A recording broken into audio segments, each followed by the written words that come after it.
Prime Minister Benjamin Netanyahu led on Tuesday in Israel's third national election in less than a year but was short of a governing majority, nearly complete results showed. Netanyahu claimed victory in Monday's vote over his main challenger, former Armed Forces Chief Benny Gantz of the centrist Blue and White Party, after exit polls projected the right-wing leader's Likud party had come out on top. "We turned lemons into lemonade," he told a cheering crowd at Likud's election headquarters as exit polls were released.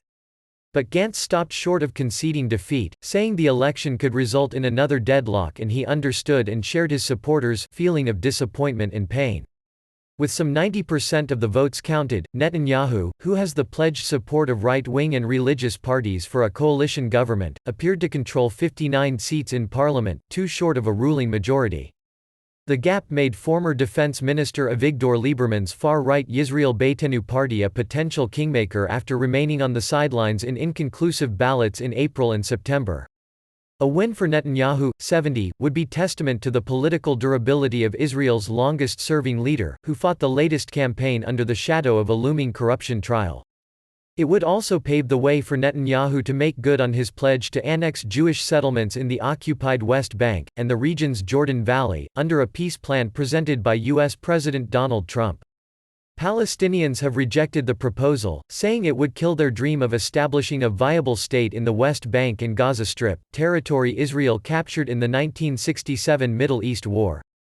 Likud led Blue and White by 36 seats to 32, and Lieberman's party, with 7, could tip the balance in complicated coalition building. A Likud spokesman said he expected Netanyahu to get lawmakers from the opposing camp to cross sides. Lieberman said he would convene his party on Thursday afternoon to choose who to back. "As we promised voters, we will do everything to prevent a fourth election, and we intend to take decisive action, one way or another," Lieberman told Israeli Channel 12 TV.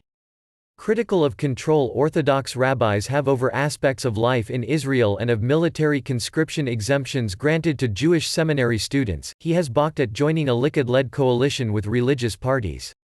Lieberman also has pledged not to partner with any Blue and White-led coalition dependent on the support of Arab parties. In the previous election, in September, Blue and White edged past Likud, taking 33 seats to its rivals' 32, but Gantz, like Netanyahu, was unable to put together a ruling coalition.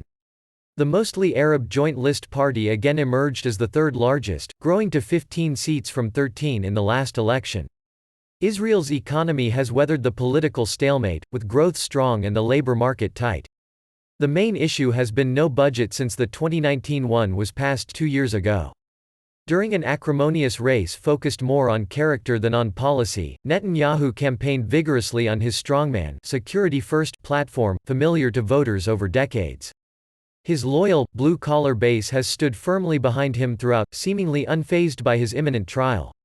During the campaign, Gantz ruled out teaming up with Likud in a unity government because of the criminal indictments against the prime minister, who has denied any wrongdoing. Netanyahu has been charged with bribery, breach of trust and fraud over allegations he granted state favors worth millions of dollars to Israeli media barons in return for favorable press coverage, and that he wrongfully received gifts. The first trial of a sitting prime minister in Israel is due to begin on March 17.